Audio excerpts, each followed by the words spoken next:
Hello and welcome to my Teen Spirit pre-review video guide. Basically, my goal for this video is to get everybody excited about this Teen Spirit set who is not already. And if any of you are on the fence about whether or not you should buy this set, I hope that this video convinces you to buy this set. This is an amazing set. Very lucky to have Restoration Games send me an early copy that I could show a bunch of the Unmatched community, and so here we are. Thought I would share a video about it. I know that Zero Skater 12 and Baked Goods are planning to do videos as well, and I think they're going to go a little more in depth, maybe explain all of the cards.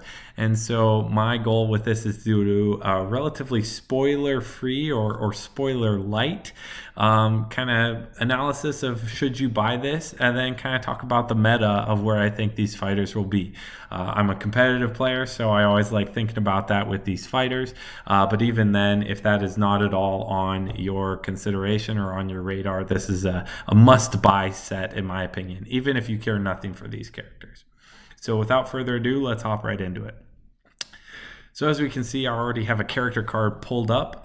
If you are avoiding spoilers of any kind, I would recommend waiting until the end or not watching this video at all. I will have just a few spoilers, these 6 cards, 3 ability cards, and 3 character cards. So, but without further ado, let's hop into it and kind of discuss Squirrel Girl. So Squirrel Girl's ability is Go Nuts. Well, let's go ahead and see what that does. We see that she has 13 health. She's a melee fighter. Her squirrels are all melee. And then at the start of your turn, summon a squirrel in a space adjacent to Squirrel Girl. This is not optional as we're reading it right now. And then it says squirrels are small fighters. And then finally, do not start with any squirrels on the board. We also see that she's a move too. So what does that mean? Well, we see that small fighters, if we were to look at the rule book, are basically kind of the opposite of large fighters. But they take up less than a space on the board. They can be moved through. They can move through opponents. They can occupy the same space in opponents. They can occupy the same space as other squirrels. The only limit is that you can only have 4 squirrels in one space. If one squirrel in a space were to take 1 damage, then all the squirrels in that space would die. So quite fragile, but we see that she has 8 of them, which is quite a bit. And when she gets them onto the board, it's quite funny to see like a mob of squirrels chasing down the opponent. So we also see that she's moved to 13 health, pretty low on health. She does have some healing in her deck. And then she's moved 2. Now, competitively, when we look at her deck, we are sad to see that she only has 1 or 2 value boost in her deck. Now, on a lot of maps, you only need 4 movement, but on a number of maps, you need 5 movement or 6 movement if we're talking about Yukon. So unfortunately, that means that she will not be a disadvantaged fighter. When I mean disadvantaged fighter in the competitive scene, I mean you don't get map or position choice. That is left up to your opponent. And if your opponent's able to choose a large map, they might just be able to run away from you the whole game, attack squirrels as passes, and then just kind of win in that way, which is sad to see if that is the case. So hopefully it's not, but we have yet to kind of test her out fully in that sense. She can attack with her squirrels with 6 cards. They're very good attacks. So she will be able to spread out and eventually be able to hit her opponent with those attacks. But we'll see if that makes up much of a difference. However, we do also see that she has 5 really good passes in her deck. I don't want to spoil too much, but let's just say they're very good and they could turn the tide of a fatigue-based game. I don't think you can just run away from Squirrel Girl. So we'll see in the future. But right now I'll talk about her on advantage. Because once she gets enough squirrels out, all of her cards are online and they're doing crazy things. They're smacking for lots of damage. One of which is this card that I have right here, which is Kick Butts. Pardon my language. We see that here. It says, during combat, increase the value of this card for +1 for each squirrel adjacent to the opposing fighter. And then at the bottom, we do see that math comes in useful even in battle. So anyway, This card is quite good. As you can see, if you have all 8 squirrels out on the board, you can go ahead and it will be a 9 value attack. I mean, I think that's the biggest value attack that doesn't require anything from you. Like Houdini can hit a 9, but he has to boost. Alice can hit a 9, but she has to boost. Blind boost and hit the right card. Dracula can get way higher than a 9, but he has to spend cards from his deck. So the only thing you spend here is positionally swarming with all the squirrels, which isn't that hard, especially on those type maps, as I mentioned earlier. Also, if you're just getting this to be like a 7 or an 8, that's still pretty good. And she has 3 of these copies of this card. So if she's able to land 2 of them, I think she's winning most games in that sense, assuming they're not like golden chainmailed or something like that. So she's got that card. She's got a number of other cards that are online when squirrels are surrounding her opponent. And she's quite good when those are all online. So I hope that she's able to do well. If she's just an advantage fighter, that's okay. But I think we'd all like to see more fighters that could do well on both, which I think we might see in some of these other fighters. I do want to also mention that these scrolls are very interesting in that they do occupy a space. That doesn't mean much when your opponent is moving through them, but certain characters or cards care about if a space is empty. Muldoon can only place traps in spaces that are empty, and so if you can block that off with your squirrels, then you're able to make it so that Muldoon can't place traps where he might want to. So that's pretty good. We also see that the squirrels can pop traps without basically anybody taking damage and causing Muldoon to fatigue. So I think Squirrel Girl will be good there. We also see, I assumed that Wukong would probably wreck Squirrel Girl, but I actually tested it out with my wife, who's also playing in the tournament. And Wukong can only summon in adjacent empty spaces. And so if you still surround with squirrels, you can still deny Wukong his clone creation. And the keyword on summon also requires that the space is empty. And Sly Monkey says you have to place a clone or summon a clone in Wukong space and then place Wukong in any other space. But if you look at the rule book, if it says summon, you have to place it in an empty space. So if I'm reading that correctly, I'm sure we'll get rules clarification. But if you place a squirrel in Wukong space and all the spaces around him, not only can he not spawn a clone at the start of his turn, he also can't use Sly Monkey, which is incredibly powerful. I think that wording might get changed, but who knows? As it's worded now, that's how it is. And I think that the keyword summon just requires empty. So that'll be great if that's the case, because we all need more counters to Wukong. So anyway, that's Squirrel Girl. I think she's going to be probably high mid, maybe mid tier, unless she can do well in fatigue. If that's the case, then I think she might go to high mid or even like that high tier before she gets, or A tier, I guess, before we get like to high tier. So she'd be kind of in a similar spot to maybe Luke Cage or Daredevil, kind of where we're seeing those fighters. So we'll see, of course, how she does on advantage. But anyway, very excited to see what you guys figure out with her. For Miss Marvel, yeah, let's go ahead and take a look at her ability. We see she has 14 health. She's also melee, and I'll put a little asterisk next to that for melee. But we see that at the start of your turn, you may move Mrs. Marvel up to 1 space. So she gets a bunny hop of 1 space, which is like, okay, how much does that really matter? Well, then we see that Miss Marvel can attack from up to 2 spaces away, ignoring zones. So what that means is if your opponent is 2 spaces away, you get a bunny hop for 1 space.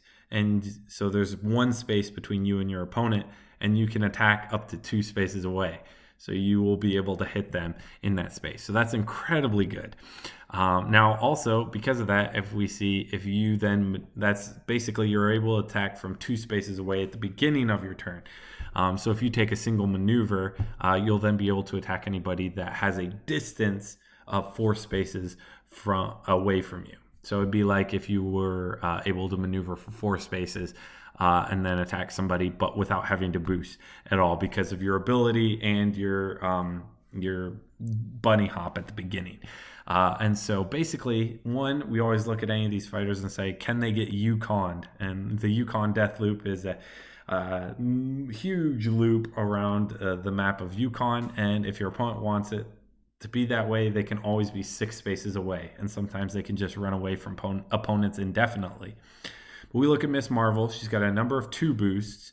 And with her ability and just being a 2 movement, she would only need to boost for 2 to hit somebody 6 spaces away, because a single maneuver with no boost can attack somebody up to 4 spaces away. So a boost for 2, you'd be able to attack somebody for 6. If you think I've done my math wrong, trust me, I've looked at this a number of times. It's always a little fishy with somebody that can attack up to 2 spaces away, right? Bullseye can attack somebody up to 5 spaces away, but that doesn't mean the opponent is 5 spaces away from Bullseye. If we're talking about maneuvers, they're actually only 4 spaces away from Bullseye, because of, you're counting the space that they're on. So it gets a little weird with the math, but I believe I've done my math right. But anyway, she cannot get Yukon, which is awesome. And anybody that is doing, that is running away from you generally then wants to attack you and then run away and boost to repeat the process. However, you will be 1 space away from them. So if they're melee, they won't be able to do that. So that's huge. So anyway, Miss Marvel is, if we're talking competitively, I think she'll be very good. I think she'll be the most consistent of any of these, and I think she'll be good on both advantage and disadvantage. Now, I want to make sure that that's the case on disadvantage, because a lot of her cards care about if she shares a zone with the opponent. And so I think if your opponent is able to control that, you won't get full effect out of your cards, and that's dangerous. You definitely want that. So hopefully we'll see that there won't be a math that the opponent can choose to exploit Miss Marvel's ability and kind of her conditionals on her card, but I don't think that's the case. And one of Miss Marvel's cards, we'll go ahead and take a look at that now, is the Big Windup. So we see here it's a 4 value base, which is always good. 2 value boost. During combat, if Miss Marvel space, if her space shares no zones with the opposing fighter, you may boost this card. So we see that that's huge, and that's going to be probably one of her biggest attacks. It will be her biggest attack if you boost with a 3 or a 4 value boost. She has 1 4 value boost and 3 3 value boost. So if we do see her boost with those, it will be her biggest attack. However, if your opponent is able to make it that you're always sharing a zone, that will be problematic, as I don't think you'll have enough damage to close out the game. She doesn't have a lot of passes, but she does have healing that can be passes if she's playing around it correctly. She can also play super aggressive. She's got a card that is probably the most broken, like tempo changing game card in the game, but we'll see how useful it actually is. I don't want to spoil it, because if you are avoiding spoilers, it is a very, very cool card. So just in terms of reading it, you're like, what? But if you don't want to use it, it is your 4 boost. So it helps you make an 8 value attack, which, is huge. So testing in terms of Miss Marvel, I've done a little bit of testing. She can really play the fatigue game well, in that against melee fighters, she can often attack melee fighters and still remain outside of their range. So then if they want to attack you, you'll be fine. You'll be in a good spot. And then if they end their turn and say they attack you, you can bunny hop away from them and then double attack them. And you're not really worried about the double attack from them on the other side, because you're 1 space away. So against melee fighters, I think she just wrecks melee fighters. Now we do see that she is solo, so I have yet to really try her against a lot of sidekick heavy fighters. However, against Yanenga, I played her on a tight map, and I almost won against 0 Scare 12's Yanenga. I just had 2 of my 3 feints buried in the bottom 4 cards of my deck. If I had had either of those feints, I would have won the game. So that's very promising to me. I think she might be quite good into Yanenga. I think map will definitely decide whether that's the case or not. But anyway, something to get super excited about. If I were to place her anywhere on the tier list, I would say she's higher than Squirrel Girl. Right now, I'm thinking like definitely in that A tier, sitting with like Moon Knight, Daredevil, Dracula, Luke Cage. I know people will complain about where I'm setting everybody, maybe Houdini up there, but just in terms of like if we're looking at an Arsenal draft, stuff you would want to draft second or third round that you're just comfortable with, and you're okay throwing them on disadvantage. At least right now, that's where I think she's at. I could be wrong. Finally, we're hopping into Cloak and Dagger. I don't know about you guys. This is the fighters that I was most excited for in this set because we get another multi-hero or multi-fighter hero. And the only other one we have currently is Raptors. I don't know about you, but this to me feels like a very untapped potential for fighters. So I really hope we get more of these. And whether it's 2, whether it's 3, whether it's 4 or 5, I don't know. I think there's a lot of cool stuff that could be going on there. 4 or 5 might be too much, but I'm really excited to see how they do competitively. And let's go ahead and look at their ability. So we see that they each have 8 health. They are melee. So interesting to note that all the fighters in this set are melee, except Miss Marvel once again has that little asterisk where it doesn't matter. She can attack from outside of one space away, an additional space away from everybody else. Oh, we see 2 abilities here, which I don't know about you, but I wasn't expecting. Their move 2, Cloak has the Umbra ability, which is after you attack, if Cloak dealt at least 2 damage, your opponent discards 1 card, which is huge. And then Refraction, after you attack, if Dagger dealt at least 2 combat damage, gain 1 action. Okay, so looking at that, that's crazy, right? So just free action gain and free discards. So but if we look at the deck, we see that the values are relatively low, so it's not like they're always getting this. However, you gotta think all of their cards are at least a 2 value. So if your opponent is able to run you out of defense defense, and Dagger is able to just attack you, Dagger can empty out her whole hand, or as long as they're all Dagger playable cards, she can just empty out her whole hand, which is so terrifying. So I don't think we really have anybody that has that a capability of oh, I could just do this, right? Dracula is kind of similar, but he needs beast form to fuel it. This, Dagger literally just needs to just keep smacking, and then once you run out, we'll just see if you're dead or not. So it's pretty terrifying to play against Cloak and Dagger, I will say. However, they are they 2 fighters, 8 health apiece, and so if you lose 8 health on one of your fighters, you're gone, and you can't heal them. They're removed from the game, and you only have 1 left, which is pretty brutal.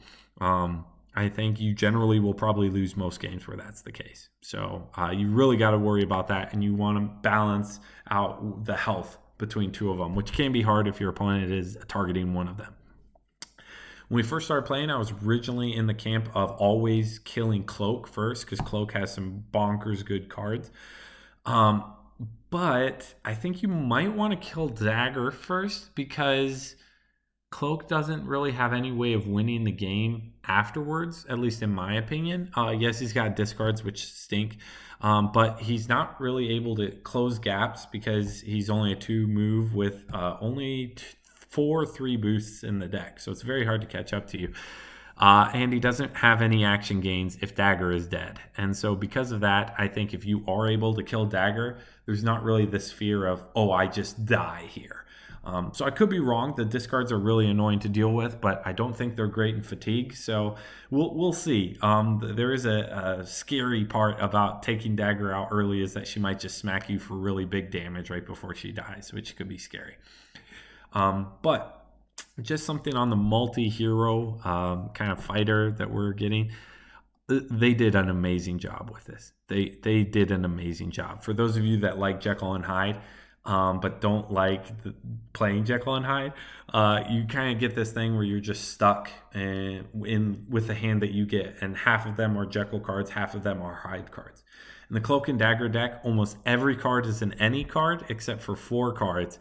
Two of them are are a Dagger exclusive card, and 2 of them are a Cloak exclusive cards. And I'm not talking copies here, just 2 cards in general. So 26 of their cards are any cards, if I'm doing the math right. But the cards on them say, like, if Cloak did this, do this. If Dagger did this, do this. And to me, that's the right way to do it, where it's still a card that you can play if your friend dies, or your other hero dies, but it just loses some value, which I think we should all agree with. It should lose value, but it just works out well. I think they did an amazing job here. So anyway, as I mentioned earlier, kind of you want to make sure you balance out your health.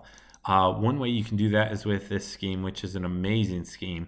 It's called Chosen Fate. Now, I was seeing people were like, oh, I really like the happy-go-lucky art style in this set that we haven't gotten in, like Battle of Legends Volume 2 with Bloody Mary, one of my favorites. And I would say if that is your opinion, that's fine. I do think Squirrel Girl and Ms. Marvel have very fun art styles. Cloak and Dagger probably have my favorite art in this set, but I would not say that this card is necessarily any less scary than the Bloody Mary cards. There's even one where Cloak's got kind of a cloak with a bunch of screaming faces. So if that's your opinion of the set, just be wary of that. If that really is a deal breaker for you, I do just want to highlight that. But anyway, deal up to 4 damage to one of your fighters, so you get to choose. Your other fighter recovers that amount of health, draw 2 cards. Now, we kind of have a ruling with Robin Hood's piercing shot. No, it's not piercing shot. I can't quite remember what it's called. It's a 4-value attack that draws a card equal to how much damage was dealt to the opposing fighter.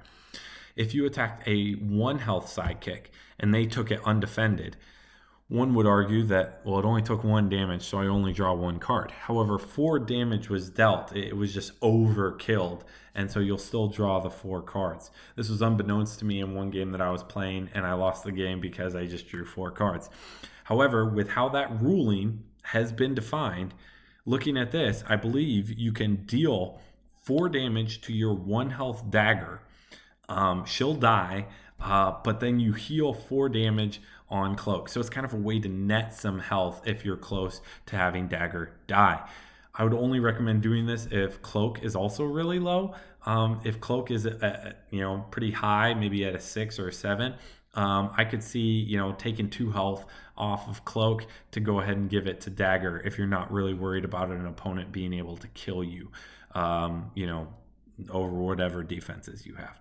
But anyway, if that's the case, which I believe it is, that's huge. I guess gives you a little bit more of a health pool to deal with. You also have a couple points of healing in your deck. It's hard to manage, but that's pretty cool. So I just want to highlight that. There is another card in their deck that would have the same ruling as the Robin Hood card, where if I'm attacking somebody, even if I overkilled them, I would still take some amount of damage back, equal to whatever I did to my opponent.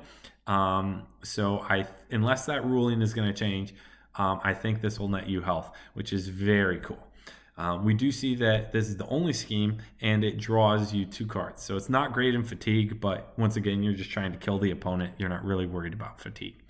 So where I put them in the meta, I'm actually going to put them pretty similar to Squirrel Girl.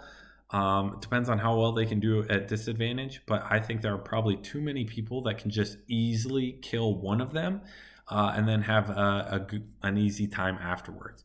To me, it feels like Misty Knight and Luke Cage, where Luke can win a ton of matchups if Misty is able to be kept alive. But if she just dies early, then he becomes really linear and it's really hard for him to win in certain matchups. I think that might be the same for Cloak and Dagger. So the question is, are you drawing enough defense to actually keep them alive, or are they just dying before you actually get use out of most of the defense and such?